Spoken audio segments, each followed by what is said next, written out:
Hi everybody, I'm going to go through the two-body dynamics homework. It's going to probably be spread over two tutorials because there's a lot to talk about. So if you struggled with this, and I know many of you will have struggled with certain parts, please pay close attention to what's going on so that hopefully this clarifies things for you, and if not, you know what specific questions you can ask me, especially with the test coming up. So like I said, I'm going to go through each one. The process for solving almost all these is the same process we've been doing. Draw a force diagram, find F net, apply the second law of motion, and then solve what we're looking for. Okay, so the first one is just a review. We want to find acceleration. Okay, you already know what the answer is, and basically what we have is this is V, this is V naught, this is a distance, and we're looking for acceleration. So we're going to use the equation V squared equals V naught squared plus 2a delta x, just to keep you fresh with what you've learned before. Okay, so we don't forget that you still have to be able to do some kinematics. Again, the answer is there. I think it's something like 23 something meters per second squared, but we're going to use this for the next problem. So we want to calculate the force of drag. Okay, and we're accelerating. So when you open a parachute, you're going to get a big force of drag to slow you down. And of course, there's still gravity trying to pull you down. Don't say that they're equal to each other, because that's only true if you're moving at a constant speed. So what we say is we got our force diagram. Our net force is going to be the bigger force. In this case, it's going to be drag because you're slowing down. You were falling, you pulled the parachute, it slows you down. So you're accelerating upward, minus the force of gravity, which is going to be mg, and that's going to equal ma. So if I'm solving for, so again, net force, apply the second law. Now I'm going to solve algebraically for drag, and drag is nothing more than ma plus mg. Okay, so the mass is given. You got a from above. You know g is 9.8. You plug in the values, and you should get the right answer. Okay, 2. We did a derivation in the notes. This is a very similar problem. What may throw you off is the fact that I didn't give you specific masses, but we don't have to as long as we have proportions. So again, the process is I'm going to draw a force diagram. So I'm going to do one for each body. So for the rolling car, there's going to be a tension pulling it forward. There is going to be a normal force on it, and there's going to be mass of the car times g. Okay, these two are balanced and they will cancel out, so they're not going to really figure into this problem. We're going to have an action-reaction tension pulling up on the falling mass, and then I'm going to call the force of gravity here 2mg. I'm sure you called it fg, and that's fine, but eventually when you have to calculate it, it's 2m, because that's the mass, times g. So I want to find an expression for the net force acting on the system. The net force acting on the system is the sum of this tension, and this tension. So I'm going to start with this tension here. It's pointing to the right, so that's going to be net tension. This tension, even though on the diagram it's pointing up, it's in opposition to the other tension, so that's going to be minus. And then this vector here is acting in the same direction as that tension, so plus mg. Actually, I should put 2mg.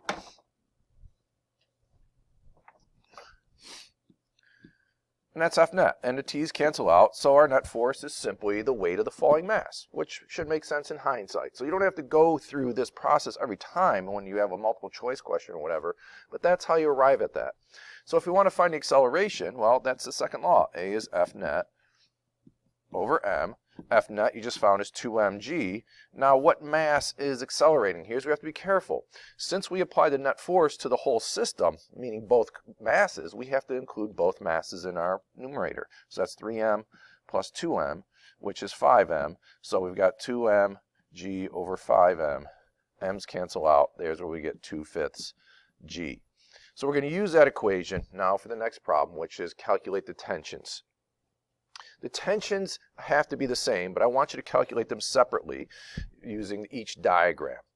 So for this part A, we use the whole system, both masses, to find acceleration in anticipation that the tensions will cancel out. For part B or C, we want to use the individual masses because we don't want the tensions to cancel out. In fact, we're solving for them. So let's start with the car. So if I look at the car, and I want to do net force, that's the first thing. The normal force and m2g cancel out here, so that just leaves t. So our net force is simply t. Okay, well, we're trying to find that, what's that equivalent to in terms of m and g. So the next step is we apply the second law. That's going to equal ma. So what m are we talking about? Well, the force diagram is on these, so it's just that mass, 3m, times the acceleration of the car. So I'm just going to finish it here, down here. So t is going to be 3m, and what's the acceleration? Well, we know it's 2/5 g. So we get an answer, 6/5 g. Okay, I'm sorry, 6/5 mg. So that is telling us that, well, 6/5 of that generic weight, mg. Now we should get the same answer for the falling mass, but we have to take a different approach. So now we're going to focus on this force diagram, and since we're accelerating down, the bigger force is going to be the 2mg, so it's 2mg minus t. What's that going to equal? Second law of motion says it's going to equal ma. What m? This mass, because that's the one we're focusing on, 2m times a. So I'm going to rearrange this and solve for t. So if I do this, I get t equals 2mg minus 2ma. Okay, now I'm going to substitute in my acceleration once again. So I've got 2mg minus 2m times 2/5 g. So that becomes 2mg minus 4/5 mg. And I'm going to combine these two terms because mg is like an x. So if I'm basically saying what's 2x minus 4/5 x, well, 2x is the same as 10/5 x if I find a common denominator. And so that's 10 minus 4, so that's 6/5 mg. I know I said that quickly. Work it out for yourself, but show that you can reduce those two terms. Okay, now here's the first mistake I made in one of the solutions. A silly mistake. I'm asking for the force of friction. So we have a similar problem. Now we're introducing friction. Okay, so I'm going to switch colors just for the heck of it. Calculate the force of friction. Well, we want to use the Pfaffen equation. Okay, whoops. Times normal force. So I'm going to substitute in what I know. Mu we're given as 0.5.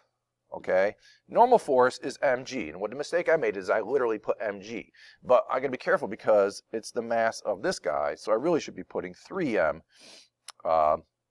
times g, and that gives us 1.5 mg. Okay, so that technically should be the answer. That being said, I'm going to solve this problem here based on the incorrect value that I had in the answer key, which was 1/2 mg. Okay. So if you use this force of friction to solve this, you did it right. And I'll tell you what the alternative answer should be. So again, I want to find the acceleration. Well, again, I have a tension here, I have a tension here, and I have 2mg here. The tensions cancel out, leaving my net force is 2mg, the weight of the falling mass, minus the force of friction. Okay, so I'm just going to write that to make this clear to myself. Now I'm going to substitute in 2mg minus 0.5 mg. Again, that's the answer that I had given. And now I'm going to set it equal to acceleration, or excuse me, ma. What's the m? It's both masses because I'm basically my net force on both. So that's 5m times a. Now I'm going to solve for a in this case. So a is going to be equal, let's see, on this side, that's 1.5 g mg divided by 5m. Make sure I didn't do something silly here. I feel like I've done something silly. Nope, okay. So the m's cancel out, so I have 1.5 divided by 5. I want a nice fraction. I believe that's 3/10. Yes, that's 3/10 g. Okay, that's the answer I gave, and it came from an incorrect friction. If you plugged into 1.5 from up here, you should get, I'm going to put alternative A, 1/10 g. Now, I want to say something before I move on. I'm going to guess some of you might have gone ahead and calculated acceleration from this equation. Whoops, we don't want to do that. Or you then added these two, and then you multiplied by g. That will not work here. That worked, or could have worked, for at the very top. But it doesn't work because there's friction. This only works when there's no friction. So I want you to be able to derive the acceleration for any situation. Don't take shortcuts. Okay, let's continue on. So this is a very similar problem. We have the Atwood machine. It's the same approach as the problem we just did. Force diagram. So we have a tension, we have a tension, we have a big mg here. I'm going to call it 0.5 mg, and we have a small 0.3 mg. Okay, so I want to calculate the acceleration on this one. So I didn't break it down for you to do at net force, but what we want to do is we want to apply the second law to the whole system so that the tensions cancel out. So if I start with my F net, because I think it's a good thing for you to do, is always go to that as your next step. F net, I'm going to start with the biggest force, which is that. So that's going to be 0.5 mg minus this T. You can cancel them out right away if you want, but I'm just going to be thorough. And then minus this 0.3 mg. Okay, so we got the tug of war between the gravities. The tensions cancel. So my net force ends up being 0.2 mg. Now I'm going to find the acceleration. Acceleration is F net over m, so that's 0.2 mg. What's my m? It's both masses, so that's 0.3 plus 0.5. I'm just going to put 0.8 m. The m's cancel. 0.2 divided by 0.8 is 1/4 g, and that's the answer. Now I'm going to use it to calculate the tensions. And again, I had a mistake in the answers. I apologize. So, in fact, there's two mistakes. The first mistake I said was it was 19/4 mg. That's definitely wrong. I changed that in Schoology to 15/4 mg, and it turns out that's wrong for a simple reason that I was just using 5 and 3 for the masses instead of 0.5 and 0.3. So I'm going to do it the right way. All right, so I'm going to base the tension on one of the force diagrams. It doesn't matter which one because there's tension in each diagram.